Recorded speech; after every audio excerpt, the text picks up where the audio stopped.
Di sini kita akan membahas materi bab 3 yaitu badan usaha. Berikut adalah daftar isi yaitu poin-poin yang akan kita bahas. Yang pertama, kita akan menjelaskan pengertian dari perusahaan dan badan usaha. Perusahaan adalah setiap bentuk badan usaha yang menjalankan setiap jenis usaha yang bersifat tetap dan terus-menerus didirikan, bekerja, serta berkedudukan dalam wilayah negara Indonesia dengan tujuan memperoleh keuntungan. Pengertian dari badan usaha adalah suatu kesatuan yuridis dan ekonomis yang bertujuan mencari laba atau memberi layanan kepada masyarakat. Jadi, satu badan usaha bisa membawahi beberapa perusahaan. Apa saja sih fungsi badan usaha? Yang pertama, menciptakan lapangan pekerjaan, menghasilkan barang dan jasa, meningkatkan perekonomian, menciptakan laba atau keuntungan, mendorong inovasi dan pengembangan teknologi, meningkatkan kesejahteraan pemilik dan karyawan, meningkatkan kualitas hidup karyawan.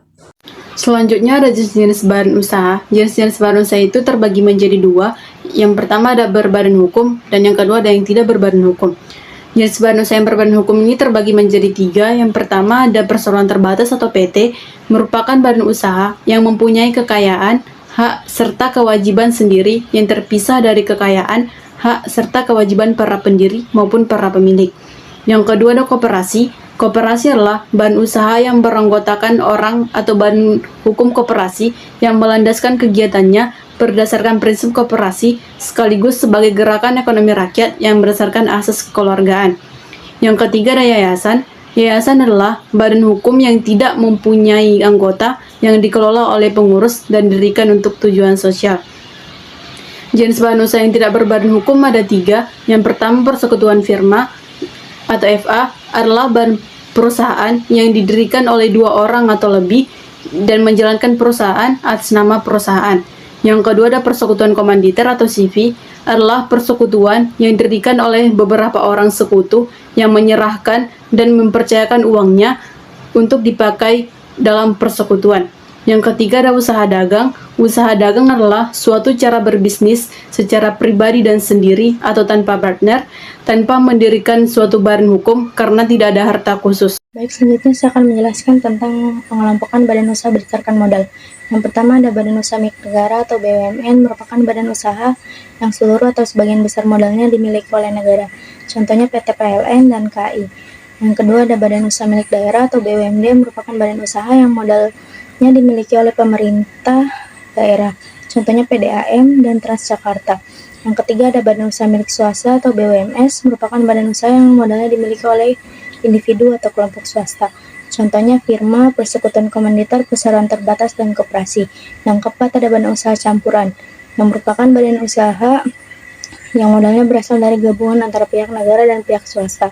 Contohnya PT Telekomunikasi Indonesia yang memiliki saham dari negara dan beberapa investor swasta. Selanjutnya ada syarat-syarat mendirikan badan usaha. Yang pertama, pemilihan jenis badan usaha. Yang kedua, nama badan usaha. Yang ketiga, anggaran badan usaha. Yang keempat, domisili usaha. Yang kelima, nomor pokok wajib pajak atau NPWP. Yang keenam, izin usaha. Yang ketujuh, modal. Yang kedelapan, rekening bank perusahaan. Yang kesembilan, akta notaris. Dan yang terakhir atau ke-10, sertifikat halal atau izin spesifik jika diperlukan. Badan usaha menurut jenis usahanya. Yang pertama, badan usaha perdagangan, yaitu badan usaha yang membeli produk, barang, ide, atau jasa untuk dijual kembali tanpa mengubah bentuk. Yang kedua ada badan usaha industri. Badan usaha yang membeli bahan baku kemudian mengolah menjadi bahan penolong dan bahan jadi. Yang ketiga ada badan usaha jasa. Badan usaha yang melakukan kegiatan dengan menerima jasa. Lalu selanjutnya ada badan usaha ekstraktif. Badan usaha yang kegiatan usahanya mengolah dan mengambil hasil yang disediakan alam tanpa mengubah sifatnya.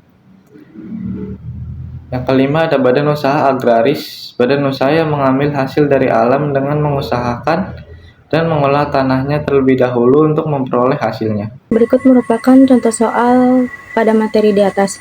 Yang pertama, apa yang dimaksud dengan badan usaha? Badan usaha adalah satu kesatuan yuridis yang bertujuan untuk memberikan layanan kepada masyarakat. Yang kedua, ada apa fungsi dari badan usaha? Yang pertama, menciptakan lapangan kerja, yang kedua, menghasilkan barang atau jasa, yang ketiga, meningkatkan perekonomian, yang keempat, menciptakan laba, yang kelima, mendorong inovasi dan pengembangan teknologi, yang keenam, meningkatkan kesejahteraan pemilik karyawan, yang ketujuh, meningkatkan kualitas hidup masyarakat. Soal nomor ketiga, sebutkan peran dari BUMN. Yang pertama, menyediakan layanan publik, penggerak perekonomian nasional, mengelola sumber daya alam, penyedia infrastruktur, menjaga stabilitas ekonomi, serta sarana pemberdayaan ekonomi daerah. Selanjutnya, soal nomor 4, sebutkan macam-macam bentuk badan usaha. Yang pertama ada perusahaan perseorangan, CF, firma, perseroan terbatas, koperasi, dan persekutuan komanditer. Selanjutnya nomor kelima, apa perbedaan antara PT dan CF? PT atau perseroan terbatas adalah badan usaha yang pemiliknya memiliki tanggung jawab terbatas pada modal yang ditanamkan dalam perusahaan. PT bisa memiliki saham dan bisa diperdagangkan. Sedangkan CF, badan usaha yang terdiri dari sekutu aktif yang menjalankan perusahaan dan sekutu pasif yang hanya menanamkan modal tanpa ikut serta dalam pengelolaan perusahaan. Soal yang keenam, apa yang dimaksud dengan badan usaha berbadan hukum? Badan usaha berbadan hukum adalah badan usaha yang memiliki status hukum dan diakui oleh negara sebagai entitas yang terpisah dari pemiliknya, sehingga dapat memiliki hak dan kewajiban seperti PT, koperasi, dan yayasan. Soal yang ketujuh, apa saja badan usaha yang dikelola oleh pemerintah? Yang pertama BUMN, badan usaha milik negara. Yang kedua BUMD, badan usaha milik daerah. Lalu ada Perum atau perusahaan umum. Soal yang ke-8, apa yang dimaksud dengan perseroan terbatas atau PT? Perseroan terbatas atau PT adalah badan usaha yang memiliki status hukum terpisah dari pemiliknya, yang mana tanggung jawab pemiliknya terbatas hanya pada saham yang dimiliki. PT dapat berbentuk PT terbuka maupun PT tertutup. Yang ke-9, apa tujuan utama badan usaha? Tujuan utama badan usaha adalah untuk mencari laba, memberikan manfaat bagi pemiliknya, meningkatkan kesejahteraan karyawan, serta memberikan kontribusi bagi perekonomian nasional. Yang ke-10, apa perbedaan antara firma dan CV? Firma adalah badan usaha yang didirikan oleh 2 orang atau lebih yang bertanggung jawab penuh terhadap utang perusahaan. Sedangkan CV adalah badan usaha yang terdiri dari 2 jenis anggota. Sekutu aktif yang bertanggung jawab penuh dan sekutu pasif yang hanya bertanggung jawab hanya sebatas modal yang disetorkan. Kesimpulan dari bab 3 yaitu materi badan usaha. Jadi badan usaha adalah kesatuan ekonomi yang bertujuan untuk memperoleh keuntungan dengan mengelola sumber daya tertentu.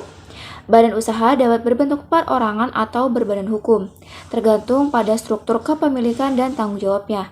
Badan usaha memiliki peran penting dalam perekonomian seperti menciptakan lapangan pekerjaan, meningkatkan produksi barang dan jasa, serta mendorong pertumbuhan ekonomi.